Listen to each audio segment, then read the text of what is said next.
Colonel, thank you very much. I'm pleased to be here with you to have a chance to say, hoo-ah!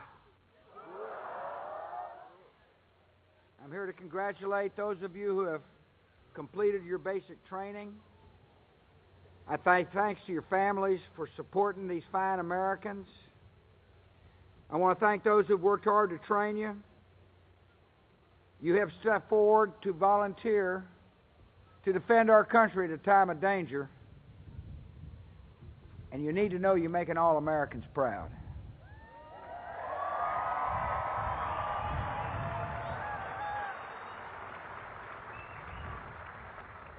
Over the past 3 weeks, you've endured obstacle courses, grenade throwing, fire guard duty. You even made it through Victory Forge. Now you have another tough assignment. You got to make it through my speech. You were part of a storied military tradition. Over the last century, Fort Jackson has prepared countless young Americans to defend our country. Soldiers marched from these fields to battle fascists and dictators and terrorists. Those soldiers brought freedom to millions of people they never knew. And because of their efforts, America is stronger, America is safer, and America is free.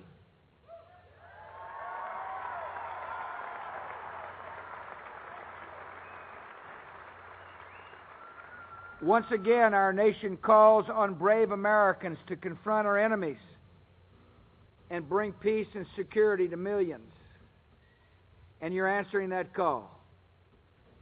I thank you for your courage. I thank you for making the noble decision to put on the uniform and to defend the United States of America in a time of war.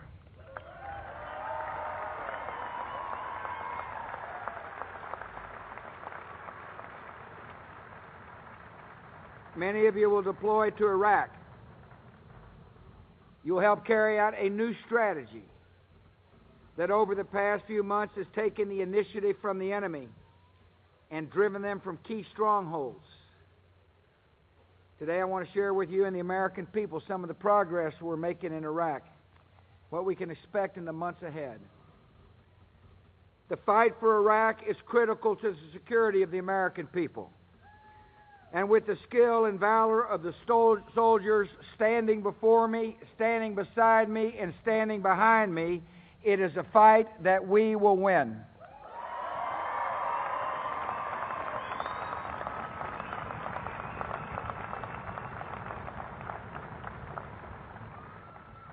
I thank Lieutenant Colonel Cotton for his introduction and thank him for his service.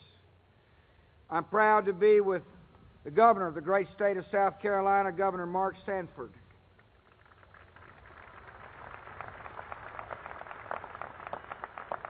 With us today are members of the Congress, a United States Senator, and 2 members of the House of Representatives who strongly support those who wear the uniform and their families, Senator Lindsey Graham, Congressman Joe Wilson, and Congressman Bob Inglis.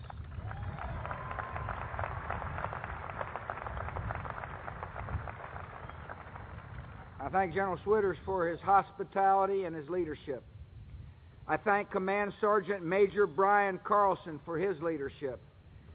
I thank all those who wear the uniform. It's incredible to be the Commander-in-Chief of a nation that has produced such bravery and such decency and such compassion. We have the greatest military on the face of the earth, and we intend to keep it that way.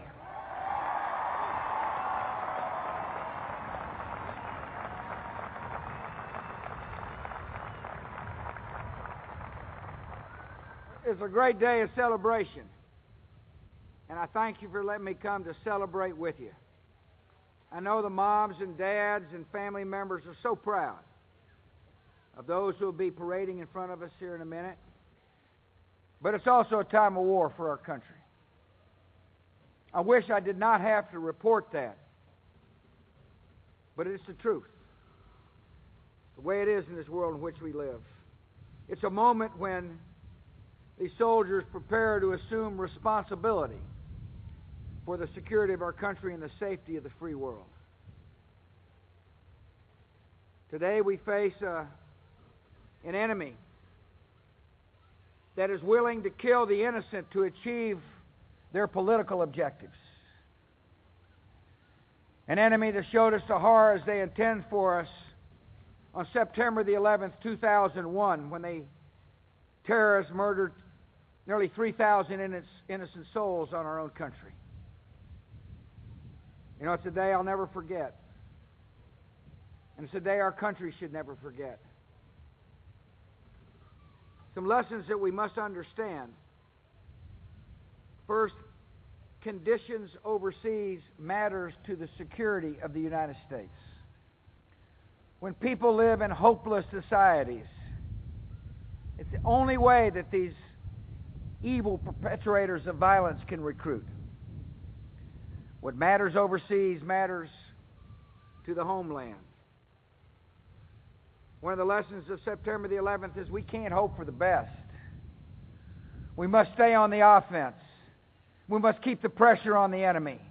We must use all power of the United States to protect the American people from further harm. And that's what we're doing here today.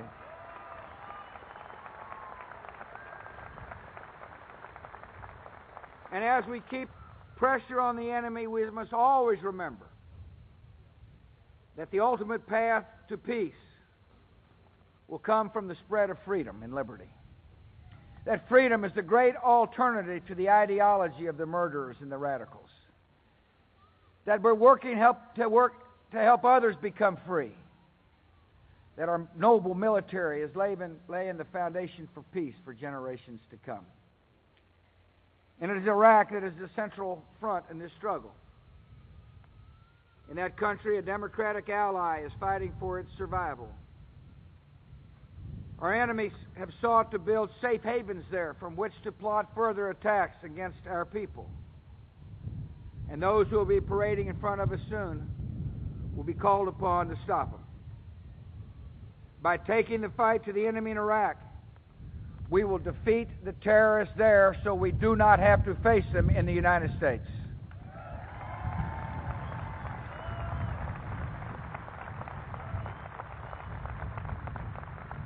America's new strategy to win that fight, including a surge in U.S. forces, has been fully operational for 4 months. I want to assure the loved ones here of something. And I want to assure those who wear the uniform of something. I will make decisions about our troop presence in Iraq and Afghanistan based upon the considered judgment of those who wear the uniform, not based upon the Gallup poll or political party considerations.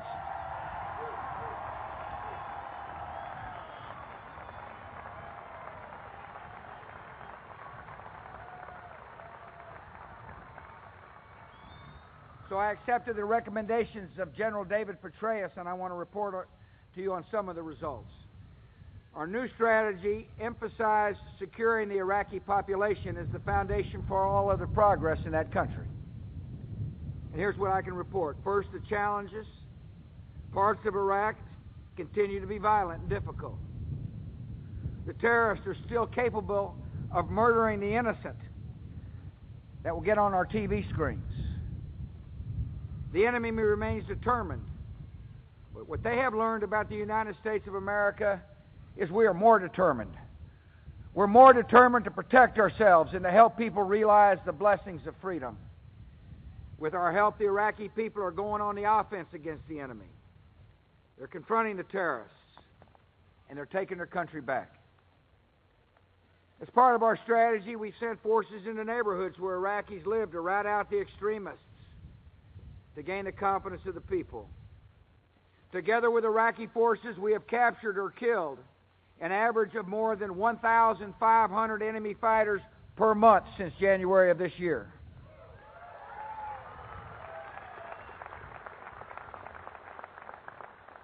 Since the surge of operations began in June, the number of IED attacks per week has declined by half. U.S. military deaths have fallen to their lowest level in 19 months. Iraqi forces have now assumed responsibility for security in 8 of Iraq's 18 provinces.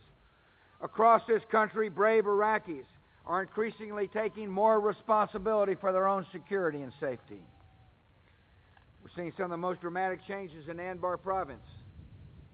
1 year ago, many of the experts said Anbar had been lost to the enemy. Matter of fact, at that time, Al-Qaeda staged a parade in the city streets to flaunt its power and its control. Last week, there was another parade in Anbar. This time, it was a parade of Iraqi citizens and Iraqi forces who had reclaimed their homes and driven the terrorists out of their cities.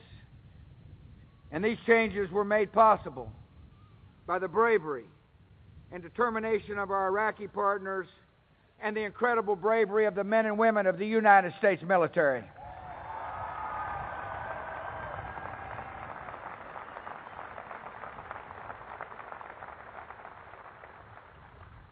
Our enemies see the changes underway, and they increasingly fear they're on the wrong side of events. Osama bin Laden, who has to hide in caves because the United States is on his tail, has said publicly that Al-Qaeda's recent setbacks are mistakes, the result of mistakes that Al-Qaeda has made. In other words, he recognizes the inevitable, that the United States of America and those who long for peace in Iraq, the Iraqi citizens, will not tolerate thugs and killers in their midst.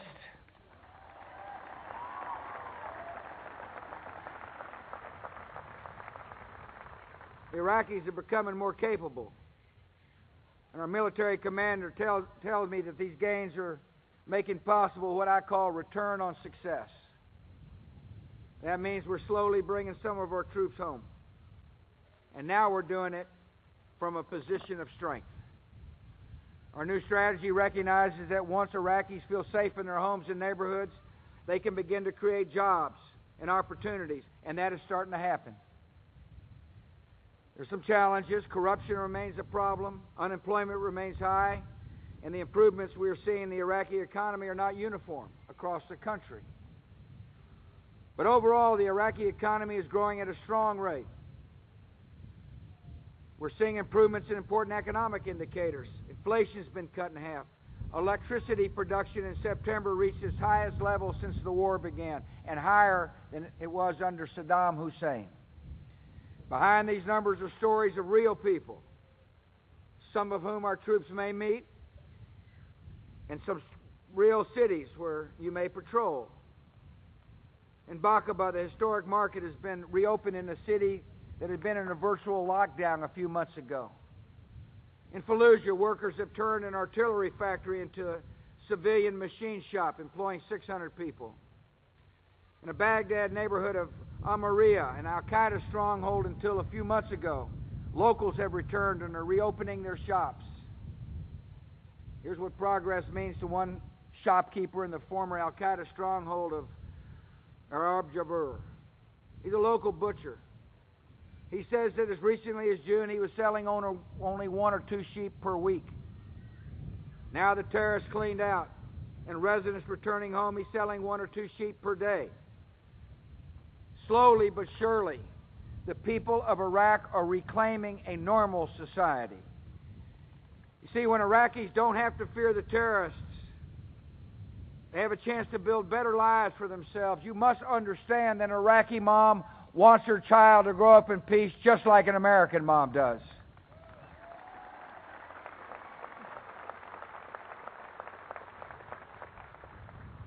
Our new strategy is based on the idea that improvements in security will help the Iraqis achieve national reconciliation. There's some challenges. Reconciliation at the national level hadn't been what we had hoped it had been by now. While the central government has passed a budget, has reached out to his neighbors, and have begun to share oil revenues with the provinces, the Iraqi parliament still lags in passing key legislation.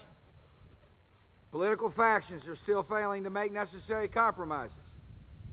And that's disappointing, and I, of course, made my disappointments clear to the Iraqi leadership.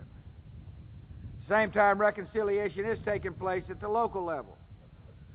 Many Iraqis are seeing growing cooperation between Shia and Sunnis. These folks are tired of Al-Qaeda, and they're tired of Iranian-backed extremists. They're weary of fighting, and they are determined to give their families a better life.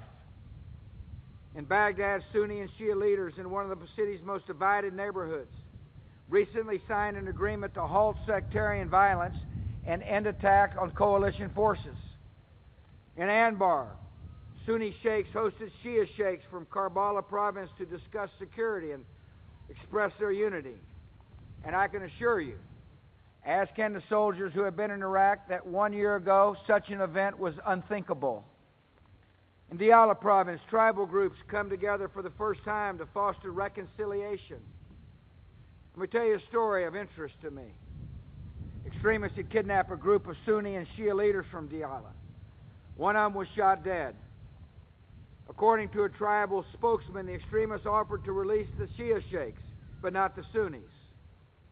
And the Shias refused, unless their Sunni brothers were released as well. Next day, most of the hostages were rescued, and their captors are now in custody.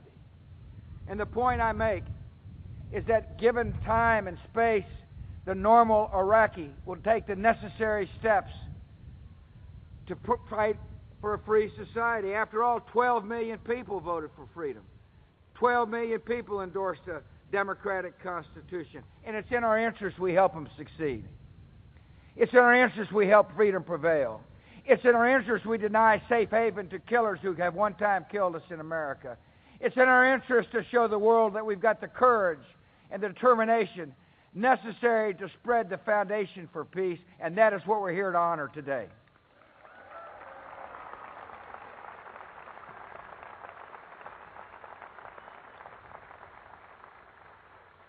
We're making progress, and many have contributed to these successes. And foremost among them are the men and women of the United States Army. Once again, American soldiers have shown the world why our military is the finest fighting force on earth. And now that legacy falls to the proud graduates today. Earlier generations of soldiers from Fort Jackson made their way to Europe and liberated a continent from tyranny. Today, a new generation is following in their noble tradition.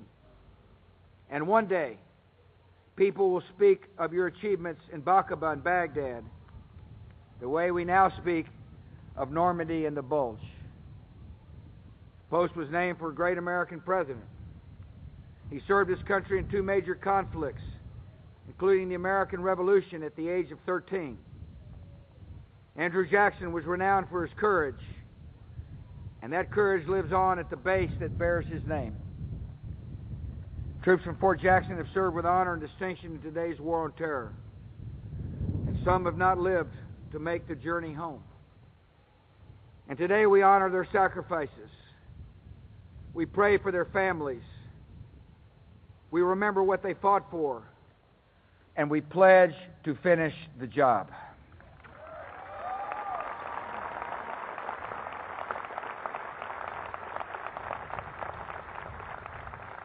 And you are the ones who will carry on their work.